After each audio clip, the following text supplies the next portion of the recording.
Anda masih bersama kami di Presisi Utama. Kita beralih ke informasi mancanegara, pemirsa.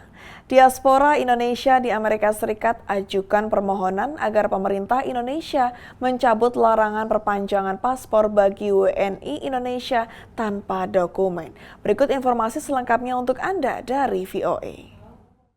Di tengah keresahan kebijakan deportasi massal imigran tanpa status hukum tetap Amerika, diaspora Indonesia menyampaikan protes terhadap kebijakan pemerintah Indonesia yang membatasi perpanjangan paspor untuk imigran tanpa dokumen. Imigran Indonesia yang tak miliki izin tinggal atau visa di Amerika hanya bisa memperoleh surat perjalanan laksana paspor atau SPLP. Protes ini disampaikan melalui tokoh Indonesia di New York yang kini telah memegang kewarganegaraan AS, Syamsi Ali. Melalui yayasannya Nusantara Foundation, Syamsi Ali kirim surat permohonan peninjauan kembali kebijakan tersebut.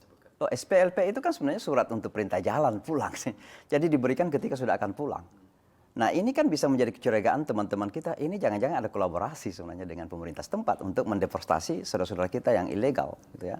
Jadi SPLP bukan solusi, dan itu juga bukan pengganti paspor yang akan diakui dalam negara Amerika. Kedutaan Besar Republik Indonesia di Amerika Serikat sebut pemerintah telah terima surat Syamsi Ali dan tengah dalam proses diskusi internal. Kami mencatat kekhawatiran dan juga masukan dari diaspora kita di Amerika Serikat terkait hal ini, yang kalau tidak salah hal ini sedang dibahas begitu ya. Semoga kita bisa mendapatkan suatu solusi yang juga mengedepankan dan melindungi kepentingan WNI diaspora Indonesia di Amerika Serikat dan di seluruh dunia begitu. Per bulan Mei 2025 ini pemirsa, pemerintah Amerika Serikat perketat aturan perjalanan pesawat terbang domestik. Penumpang wajib melampirkan Real ID atau identitas resmi yang dikeluarkan negara bagian seperti SIM dan juga KTP. Bagi warga imigran tanpa dokumen izin tinggal tetap, paspor jadi satu-satunya identitas resmi yang bisa digunakan untuk berpergian. Analis juga mengkhawatirkan status dan konsekuensi hukum diaspora tak berpaspor jika terdampak deportasi. Jadi ketika seseorang tidak memiliki paspor, tidak memiliki identifikasi kewarganegaraannya, itu sama seperti negara yang stateless.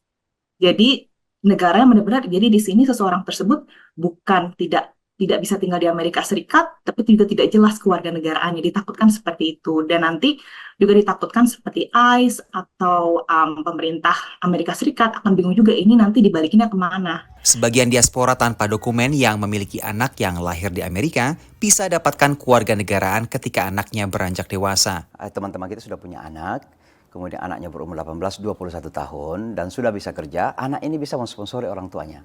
Tapi salah satu persyaratan untuk disponsori kan paspornya masih harus hidup kan. Nah kalau tidak berlaku gimana? Atau misalnya dalam proses dia mencari kerja, tiba-tiba ada satu sponsor yang akan mensponsori dia. Tapi kan persyaratannya paspornya harus berlaku. KJRI New York perkirakan ada sekitar 80.000 WNI di wilayah kerjanya. Sebagian diantaranya adalah imigran tanpa status tetap. Dari New York, Randy Wicaksana, VOA. Tetaplah bersama kami, Presisi Utama akan segera kembali.